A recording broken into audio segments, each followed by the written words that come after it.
Yo guys, what is up? It's TRUEDBZZ here, back with another video, and today I decided to do something different. Today's video is going to be about my experience playing possibly one of the best games I've ever played, Dragonball FighterZ. And this video is not going to be all positive and it's not going to be all negative. It's going to be a mixture of both, but I'm going to try to keep it upbeat, but I also have to get this stuff off my chest and tell you guys how I really feel. And this is more so for the people that continuously follow my channel. Obviously, if you don't know me or you're new to the channel, then this video won't do much for you. But for the people who stuck around for all this time and, you know, want my genuine opinions on the game, and probably why I started uploading other games and trying to expand, this is the reason why. Dragonball FighterZ is the best game I've ever played. I think this game has done a lot for me in terms of understanding the mindset of a competitive player from a casual player. It's helped me realize that there are more games out there other than my niche little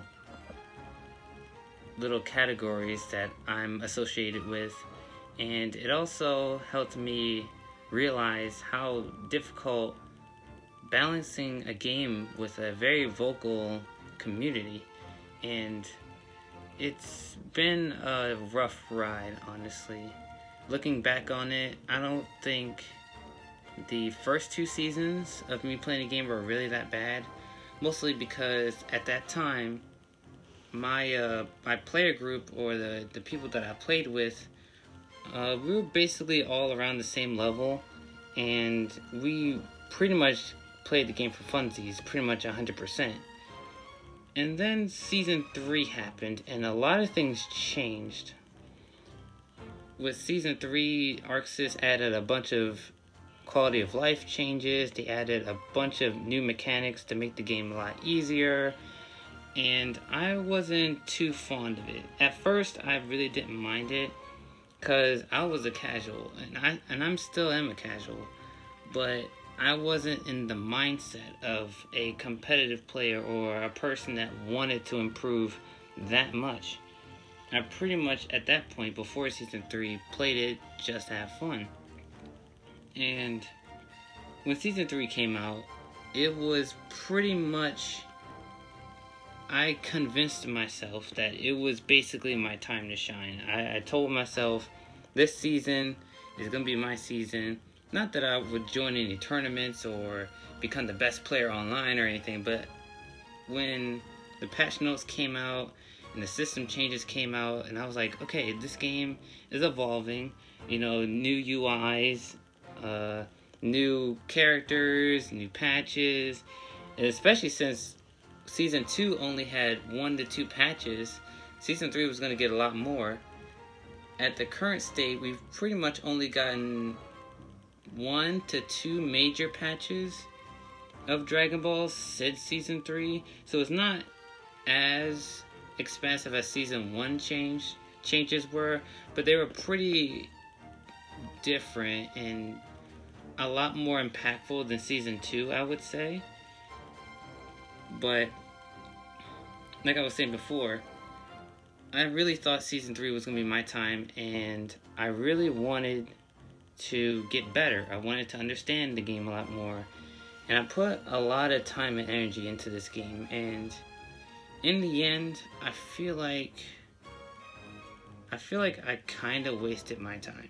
Now, I'm not going to say I didn't enjoy my time learning the game, learning the characters that I loved, learning the characters that I hated, understanding the game's mechanics. I enjoyed every bit of it. I love learning about this game. I love playing it. I love experimenting with new teams. I like, even now, I still like fighting against UI Goku. I still like fighting Gojitas, because they challenge me. They challenge me to say, okay, they're playing characters that I hate or that I don't like. but I'm gonna have to learn how to fight them eventually. So I like the challenge.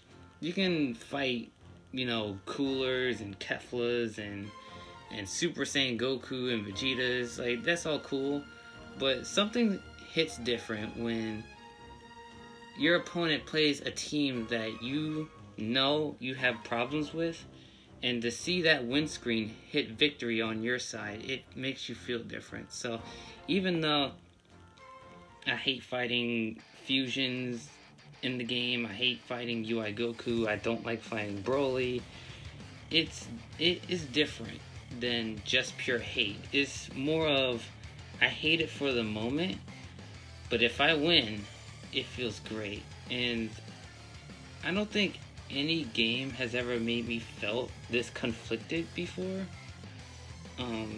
And if you were to ask me, on the street, if you said, "Hey, True, what is your favorite video game of all time? Like, what is the one game you can play and you can always have a good time with a big smile on your face?" And honestly, my answer would come down to 2 games. It depends on the day, but I swap back and forth.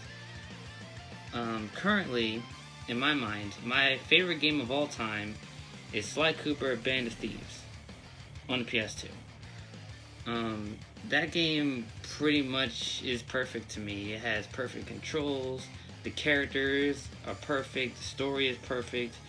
Like, all around, Sly 2 Band of Thieves is a perfect game for me. Number 2 on that list would be Sonic Heroes, also on the PlayStation 2. Now, I know, like, the GameCube version or PC version, like, I know there are better versions of Sonic Heroes, and I've heard a lot of backlash around Sonic Heroes, especially on the PlayStation 2 port. But for me, I grew up on both those games. Those games are extremely nostalgic. They were pretty much the first 2 games I've ever owned that was mine. I played games here and there, like Budokai. I played, some old Street Fighter and stuff like that. But they were never really my games. Those were games that I played at other people's house, or maybe I did have it, but it wasn't mine. It was my brother's games. Sonic 2 and Sonic Heroes were the actual first games that were actually mine. Now, I didn't buy them because, I was a kid, but they were my games. Like, no one else in my family played those types of games, and so those really stood out to me. And regardless of the quality of Sonic games, or even the quality of Sly Cooper games, because honestly, I can look past most of it, I think they're perfectly fine games, especially Sly Cooper. I think the whole trilogy and the 4th game are pretty well done games, all around considered. But this game, Dragon Ball FighterZ, is different. I would say Dragon Ball FighterZ is my 3rd favorite game of all time, but with some exceptions. There's an issue that has plagued this game since the very beginning, and most people know it by now. It's the netcode. This game, as with fighting games in general, you play fighting games to fight.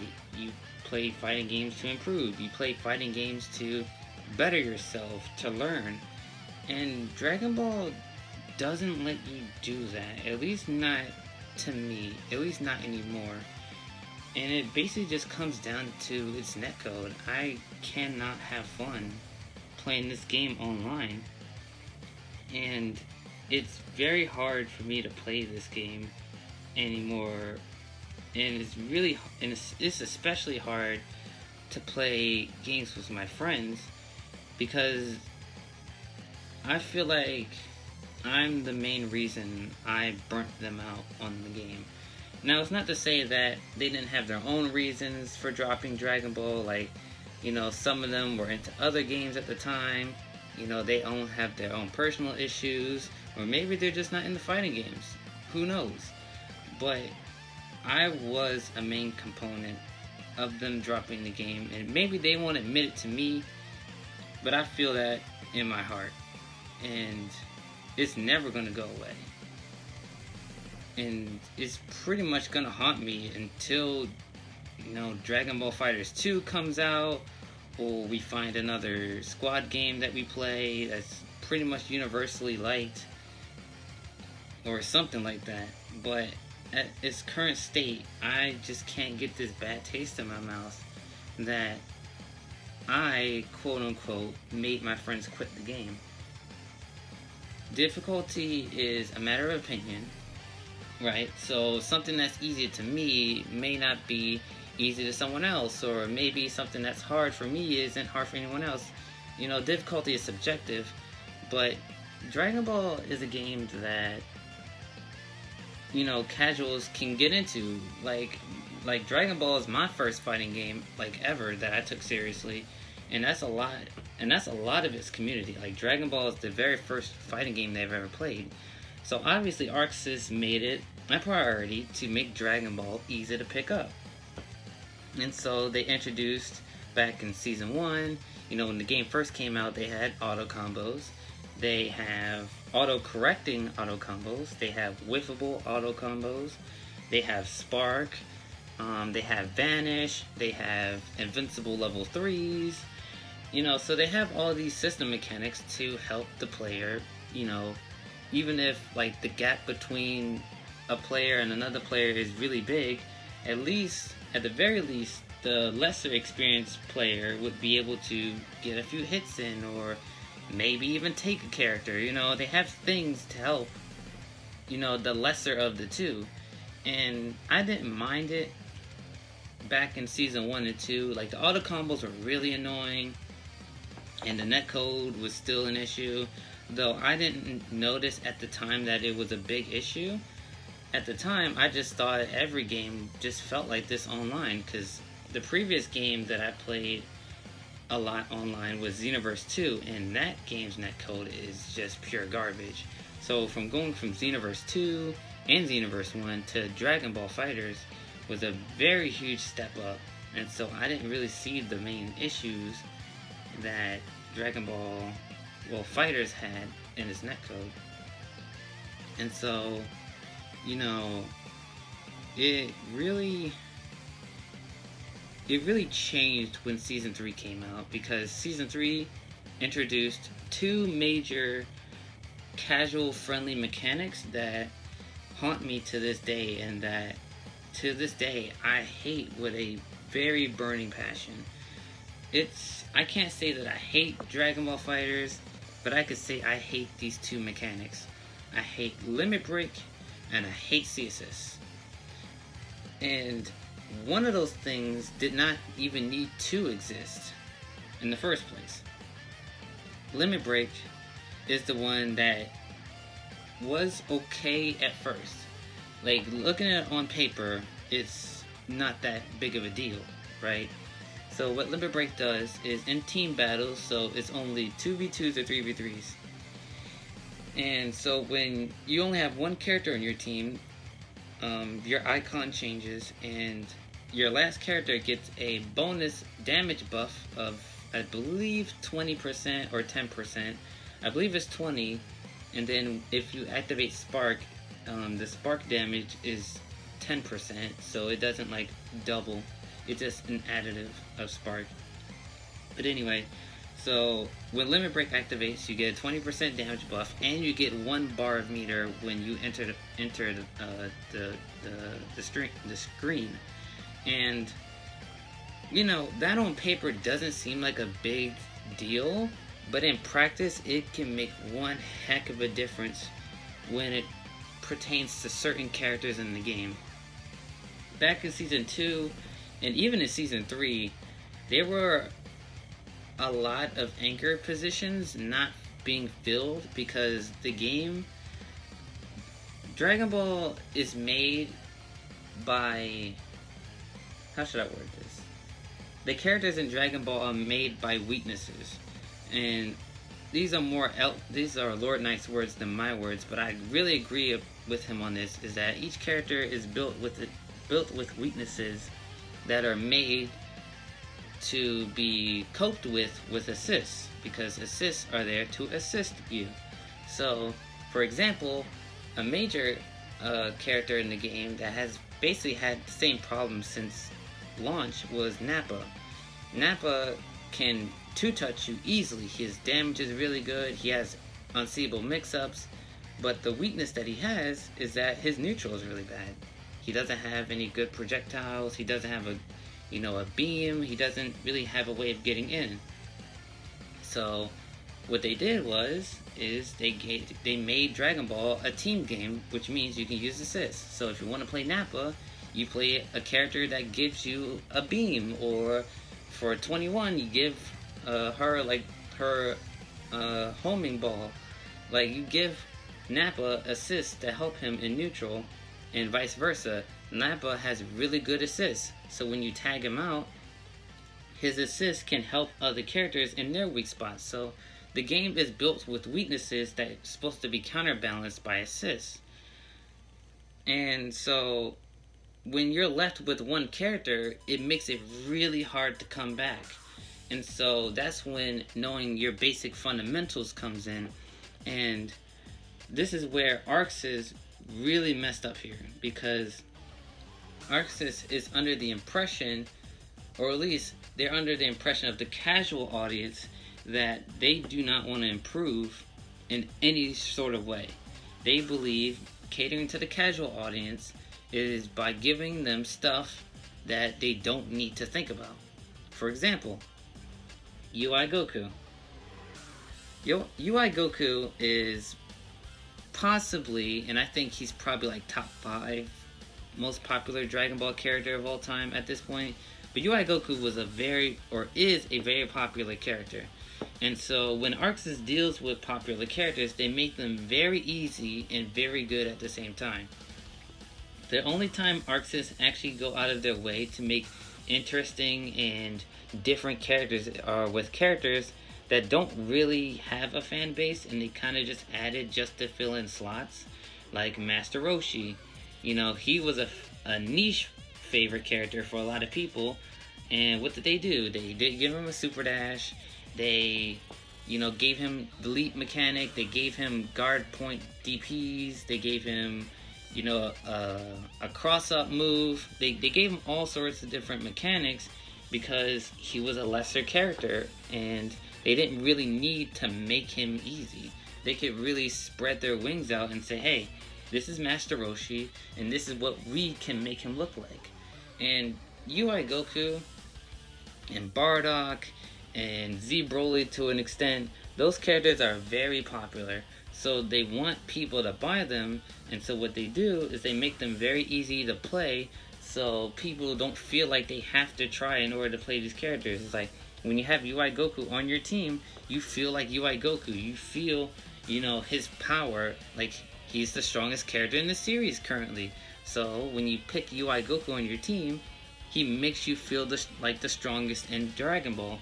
And I agree with making characters easy to pick up.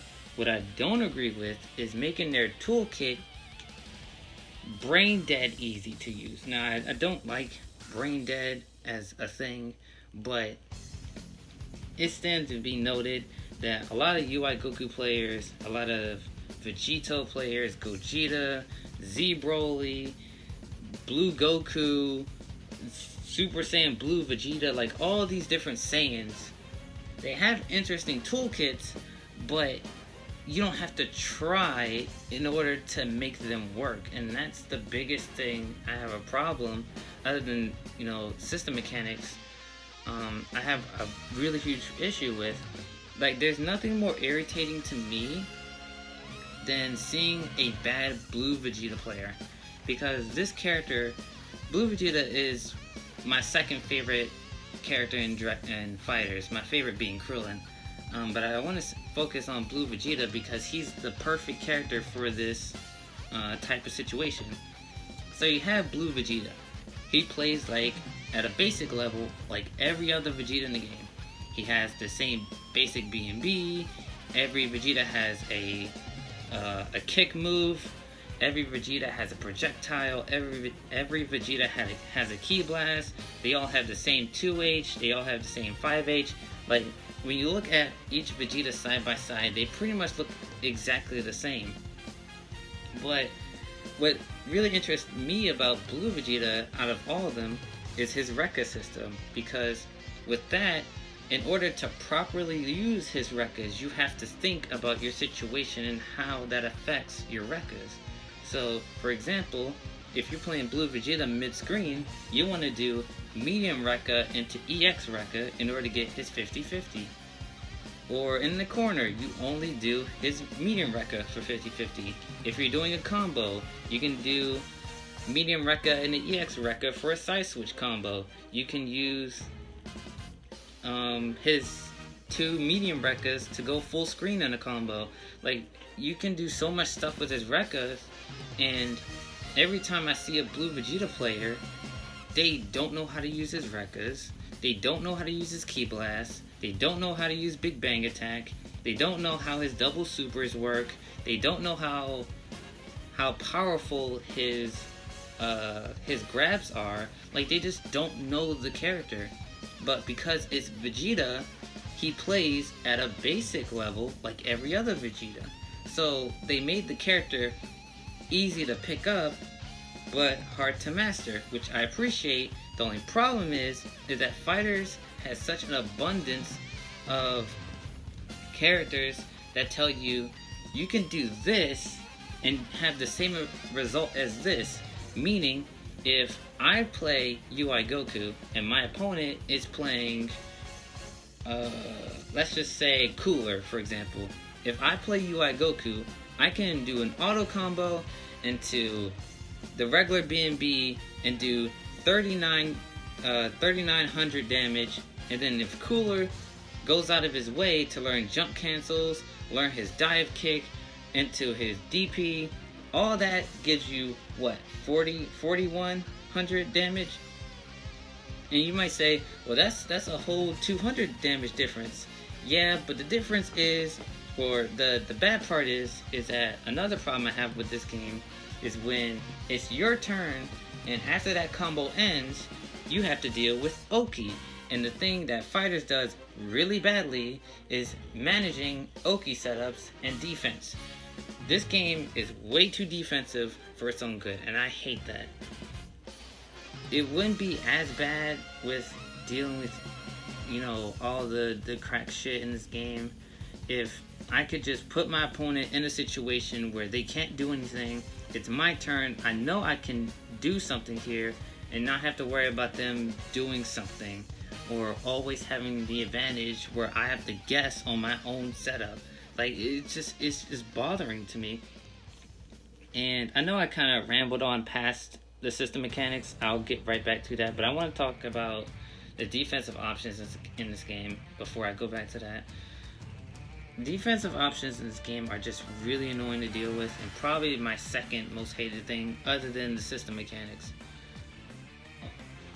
In Dragon Ball, and I'm pretty sure other fighting games have this too, but in Dragon Ball, the basic plan for most characters in this game is you play neutral, someone gets a hit. When they get a hit, they have Oki afterwards because it's still their turn. After they perform Oki, if your opponent blocks it, you apply pressure. If your opponent doesn't block it, you hit them, they die. That's the basic, very basic plan of Dragon Ball at this state in the meta. It's a two-touch game where you get hit, and then you get hit another time after a mix-up, and then you die. That's the basic. That's what Dragon Ball is at this point. The defensive mechanics in this game makes it very, very hard to do that, especially if your character has a DP, if they're UI Goku, if they have a counter super, if they have armor, if they delay tech, if they delay tech mash, if they have reflect, if they have delay tech mash, if they have up tech. Like, this game just has so much shit that you have to worry about that you can never fully take your turn and feel like you're in control. And most of the characters who have these mechanics are the Fusions, and the UI Gokus, and the Brolys, and basically everyone that's a goddamn Saiyan. So, while I'm having to guess on my own Oki, the Gogeta player that I'm playing against is always like, well, I can just DP out of your block string, and I don't really care whether or not if you block it or not, because I'm probably not going to die from this. And it's like, that's true. And then you realize that, oh wait, I can train for this. So if I train for this specific setup and I bait your DP, then you die. Okay, let me go in training mode. And I go in training mode and you train for hours on baiting DPs and baiting reflects with Ki Blast and learning Oki setups in the corner. I do all this stuff just to go online and play in a 6-frame match and get DP'd in the middle of my block string because the game said I delayed my 5L when I pressed it on my controller back to back, but since the delay frames, it delayed my input by 5 frames, and he was able to DP. Like, it's just bothering to me that this is how the game is. And it's like, sure, DPs are always going to be part of the game, but we can just skip past the DPs. We can go into knockdowns. When you get a knockdown in this game, there's no guarantee that you're going to be able to hit your opponent because they have variable delay text in this game, which is dumb. I hate that. If I knock you down, you have to take my pressure. That is your punishment for getting hit. And it took me in the middle of season 3 to realize this issue, because back when Snap was a thing, I didn't like Snap. And I still think Snap should come back, but with a caveat to it. I think Snap should be a thing if it requires meter. And, you know, it wouldn't be as bad as it was before, but at least that's something, right? Snapback gave you the opportunity to essentially put your opponent in a situation where they have to block.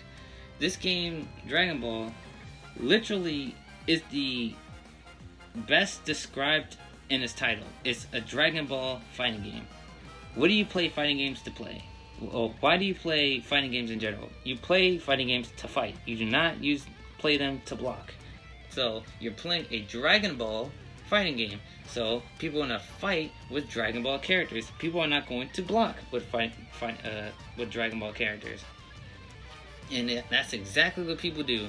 People will always mash on your Oki. People will always reflect in the middle of your stuff. People will always try to DP at every corner. Like, people just do not like to block. And this game is not hard to block at all. Because, once again, through the community, Arxis doesn't believe in his fan base, and they keep taking stuff out that makes characters good. Like, remember when Bardock had actual mix off his level 3? Remember when Goku Black had mix off his level 3? Remember when Trunks had mix off? Well, Trunks still has mix, but easier mix off his level 3. Remember when GT Goku had mix on his level 3? Remember when who's another character? I think it was Super Saiyan Goku too, when he had the cross up mix on his level 3. Like, there's so many level 3s, and we're not even talking about like regular Oki when you get the knockdown. We're just talking about level 3s. Like, they nerfed so many level 3s, which is supposed to be your prime opportunity to get mixed, because it gives you a hard knockdown. They can't delay tech.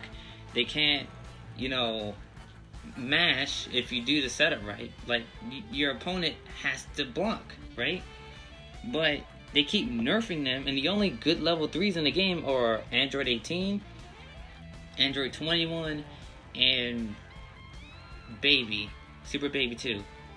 That's literally like the only good level 3s that people talk about nowadays. And it's just so bad. Like, the game is just so stale, and it's crazy to me. But going back to the system mechanics, I talked about Limit Break and how I don't like the fact that, well, actually, I kind of went on another spiel, but Limit Break basically gives you a damage boost and meter. I don't have a problem with the meter part if you're losing in a 1v3, you kind of want to have something in your belt to give you an advantage. So giving up your opponent 1 meter when they lose all their characters is fine. I don't really care. Like, most people don't know how to manage their meter anyway. But that damage buff of a whole 20% at base, that matters a lot, because that effectively changes how anchors work in the game. Like, remember when basically the only viable anchors in the game was Yamcha, Super Saiyan Goku, and Super Saiyan Vegeta. Like, those were the only viable anchors in Dragon Ball. And then with Limit Break coming out, you had Z Broly on the rise, you had Krillin on the rise, you had Tien on the rise, you had Kid Buu on the rise, you had UI Goku on the rise, you had who's another character? I think I said Android 21, even Android 18, because she gets free mix off her level 3. Who's another character who's really good as an anchor? Base Goku and Vegeta could be good anchors on your team, especially Base Goku. Honestly, I think Base Goku is probably the best anchor in the game. If not him, I would say Z Broly. But basically, in the end, Limit Break made it so easy for other characters to become anchors. But at the same time, you look at what it does all around to affect the game, and it's like, well, if you play Z Broly as your last character, guess what? He can command grab you twice and say GG's if he has meter, right? His level 3 into his command grab into level 3 does 50% of your health. Like, that's fair, right? And yeah, he's spending a level 3, but especially online, his command grabs are unreactable. So and I'm not even talking about his light one. His medium one is unreactable online. Now you could say, he's a command grab character. He's guessing with you. I would agree with that if he didn't have armor on his command grabs.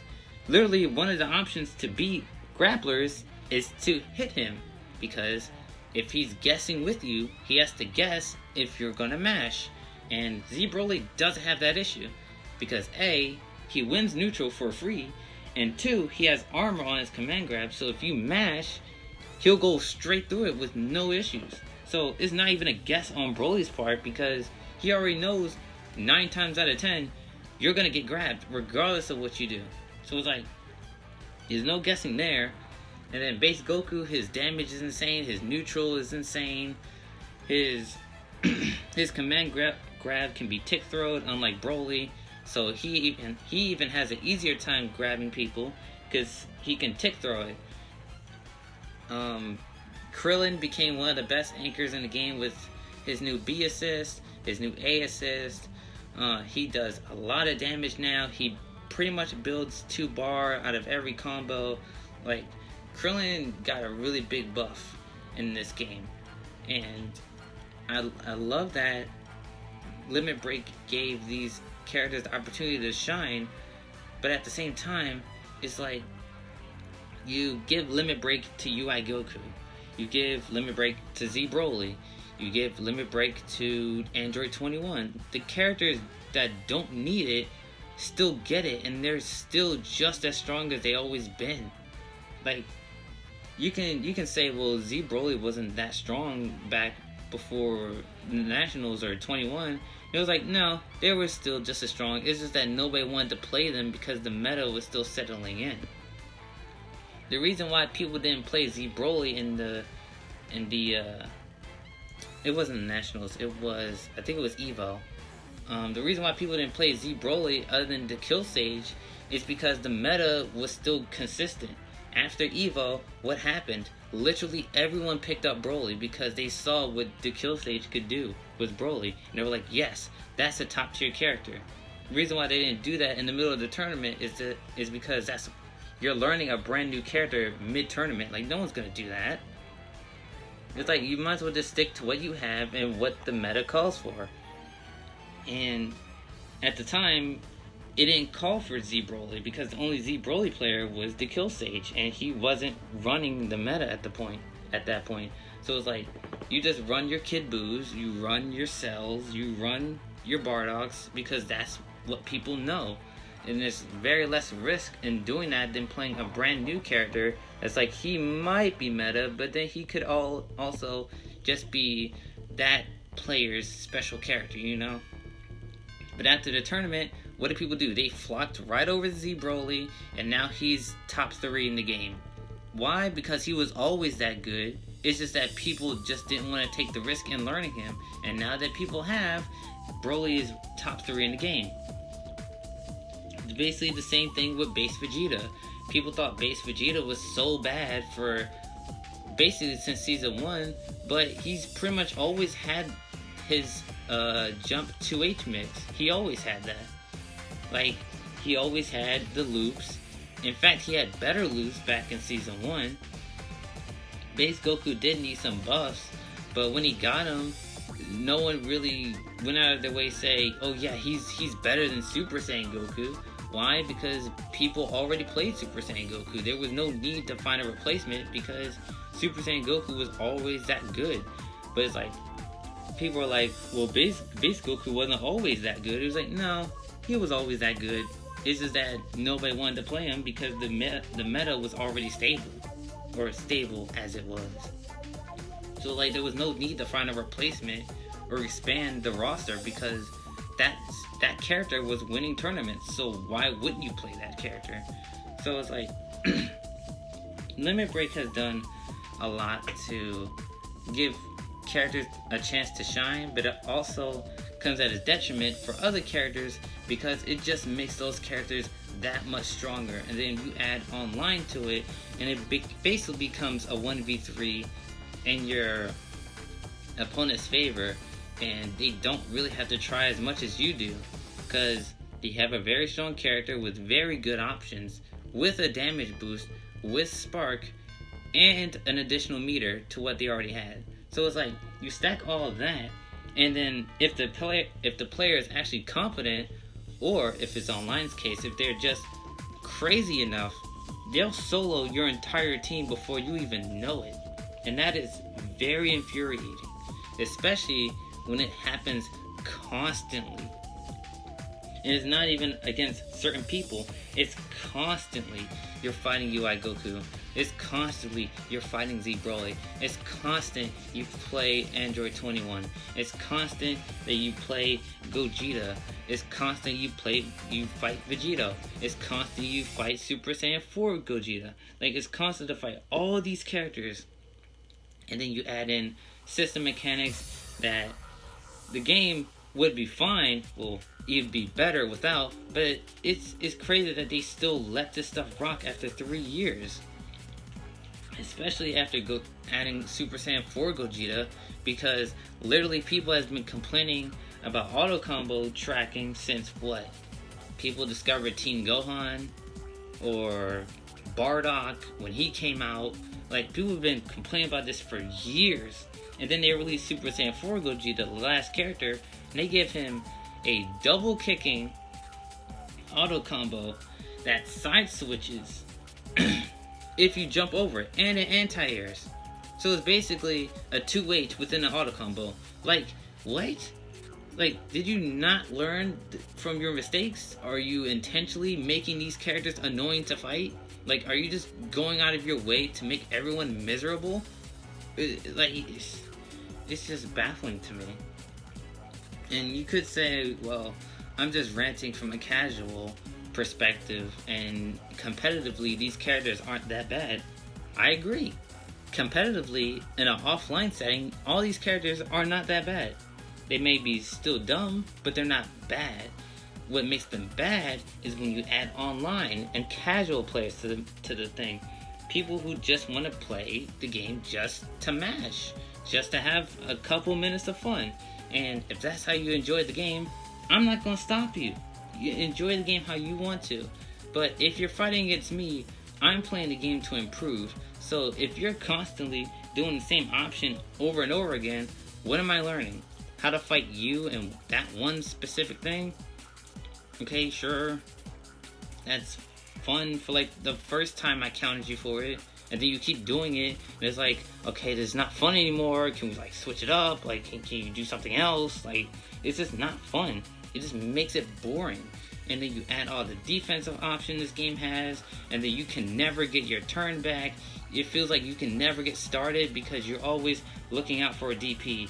You're always looking out for UI Goku's unique wake up option. You're always looking for a reflect. You're always looking for an up tech. You're always looking for all these different options. And then you're sitting there looking in the mirror, or you're looking in a TV and you're looking at these characters and you're like, what's the actual point in fighting? Like, what's the actual point?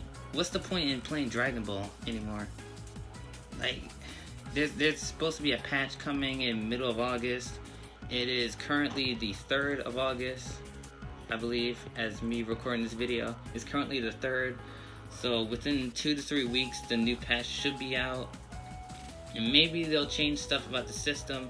You know, maybe they'll get rid of, you know, auto combos, or have an option to turn them off when you're playing online. And maybe they'll tweak the auto tracking. Maybe they'll tweak C assists, which I don't want to get into. I think everyone knows why C assists are hated and why they're annoying and why they make the game cancerous. I don't think I need to go into it. But trust me, I hate C assists just as much as Limit Break, probably even more. But yeah, I think that's it for me. Dragon Ball FighterZ has done a lot of things for me.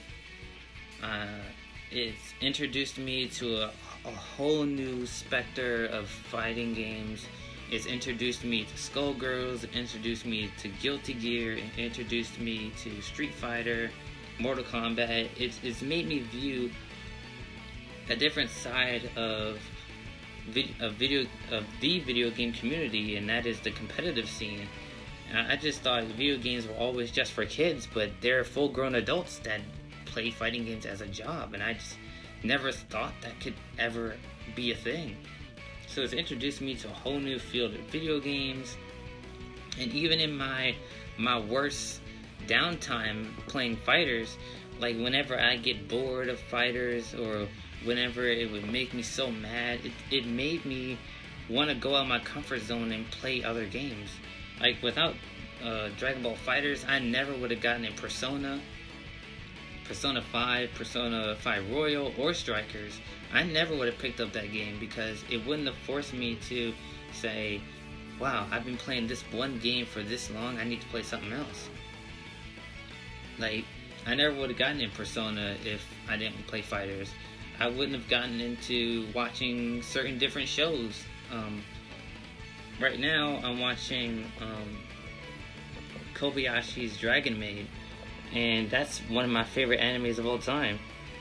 I never would have gotten into that show if I didn't play Fighters, because it wouldn't have forced me to go outside my comfort zone and start watching shows again.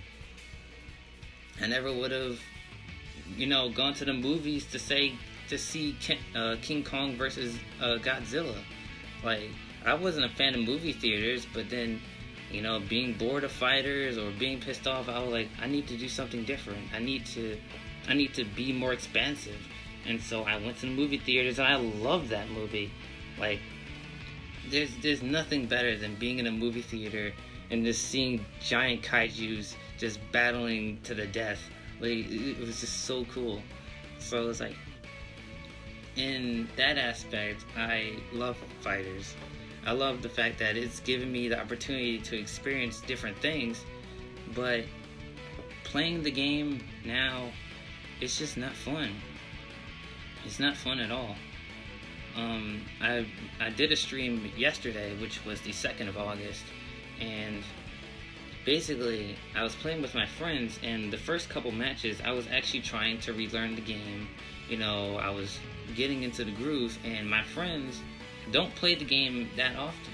So, they played basically from instinct. They did auto combos, they used their assists at random, they did Dragon Rush, they did all this stuff, and I felt so weak. I felt so pathetic. I felt like I couldn't do anything. I felt like everything was out of my control. And so I did an experiment, and I played the most online-iest team you could ever think of. I played Vegito, I played UI Goku, and Z Broly. And what I decided to do is I decided to mash every chance I get. And when I did that, I actually started winning. I actually started to get damage. I actually started to make progress, and that hurt me like a lot. And it made me feel very disgruntled. It made me hate myself, and I knew better. I put in over $300 into this game. That includes buying the game multiple times on the same and different consoles. I've bought all the DLC. I bought the DLC music. I bought characters. I bought characters for other people. Like, I've done so much to support this game. I put in 3 years, going on to 4. And in the end, how I feel is like I wasted my time. In the end, the only way I was able to stand up to my friends is to do the same thing that day one TRUEDBZZ did, and that was MASH, because I didn't know how to play the game. And that hurt me a lot. And so I think I might be done with Dragon Ball. I even tweeted this out earlier this morning. I was like, the only way I could play the game or have fun in the game is just to press one button and let the game play for me, and I wasn't gonna do that anymore. I can't do it anymore. And so in my videos, most of the time I'm not like that. I actually go for the optimal stuff. I go for the mix-ups. I play neutral well. And in the end, if you look at most of my track record, I almost always come out losing, especially when it comes to the fusions and UI Goku. Why? Because system mechanics, because netcode, because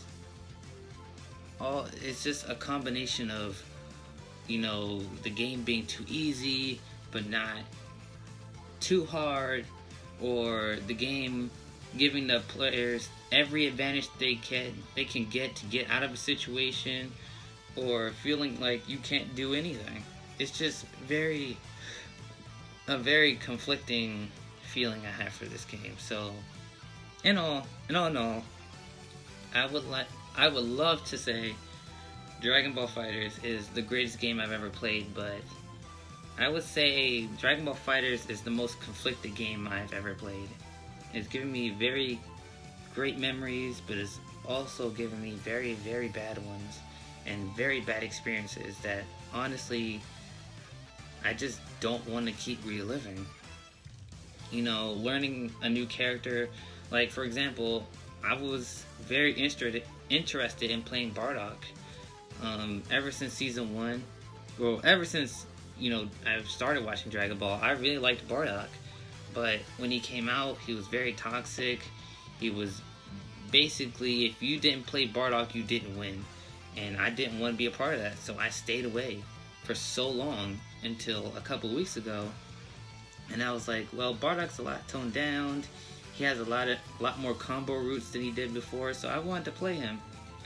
And you know, I learned his frame data, I learned what he can do, I built a team for him. And what happened? I went online, played against a 5-frame opponent playing a team fusion, and I got utterly stomped. Why? Because online gives you free Dragon Rushes, gives you free 6Ms, auto combos, auto correct, you know, super dash, limit break, sparking. All of this culminates into, what am I playing this for? And so that's where I am with Dragon Ball FighterZ. And I think I've moved past this game. I don't think if these issues continue to be a thing after the August patch, regardless if we get a season 4 or we get another patch down the line, I think I'm just done. I just can't play this game anymore. It's just, it rots me to my core to think about this game, because I know I'm good at it. I know that I can improve. I know that with more time, I could even play in tournaments and feel good about myself. But what's the point? COVID's a thing. There are no tournaments in my area. There are no people in my area to train with. The only thing I have is training mode and online, which is what majority of players have. And if your online experience is horrible, then what do you have left to do? Like, there's only so many times I can do Blue Vegeta TODs and Krillin re-jumps and Bardock loops. There's only so much you can do in training mode before you're like, I want to play the game. And Dragon Ball does not allow me to play the actual game. It just allows me to get beat up by people who don't think. And if I do beat them, it's not satisfying because most of the time they repeat the same loops. If you knock them down in the corner, they'll always vanish, or they'll always reflect, or they'll always DP. So either I'm always giving up my turn, or I'm always countering them. And that's not fun, that's not interactive. That's just me being in auto mode, and that's not fun. Like, at all. If I wanted to be in auto mode, I would play Dokkan Battle, or Dragon Ball Legends, or hell, I'd play a game of Bingo. Like I can play a card game of Uno or Monopoly and get way more interaction than playing Dragon Ball, and that's not a good thing. Like, at all. Like, that's not good. So it's like, in the end, is the number one question that I always keep asking myself is it worth playing this game? And to be honest, especially after Roshi got nerfed, it's like, no, I just don't think it's worth playing this game right now. For me, at least, from a casual perspective. And that's it. It's like, and even if I was a competitive player, it's like, what do competitive players have to this game? What, online Evo? Like, online Evo? Like, come on, dude. Like, really? Like, no. So, in the end, I think Dragon Ball FighterZ is the most conflicted game I've ever played, and I think I'm done with it. Unless this August patch changes the game fundamentally and not, hashtag buff Goku Black or hashtag buff Frieza. Like, if this game really wants me to come back and actually start enjoying it, it's gotta change fundamentally. And I don't think ArcSys is willing to go that route. From what I've heard, they're adding aerial guard cancels. So it's like, is Snap coming back? Is they gonna make Snap stronger again?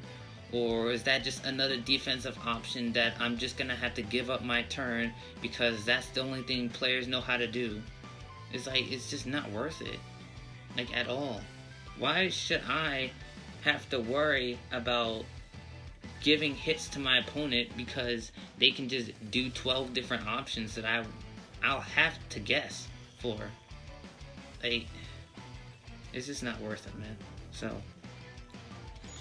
in the end, Dragon Ball FighterZ is the most conflicted game I've ever played, and I think I'm done for good.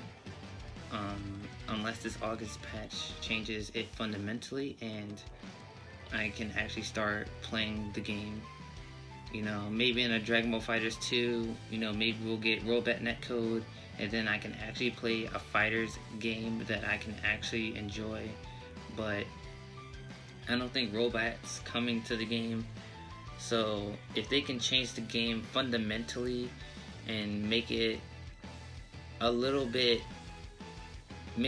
easier for me to actually play the game without worrying about system mechanics or stuff that's completely out of my control, like auto tracking and super dash.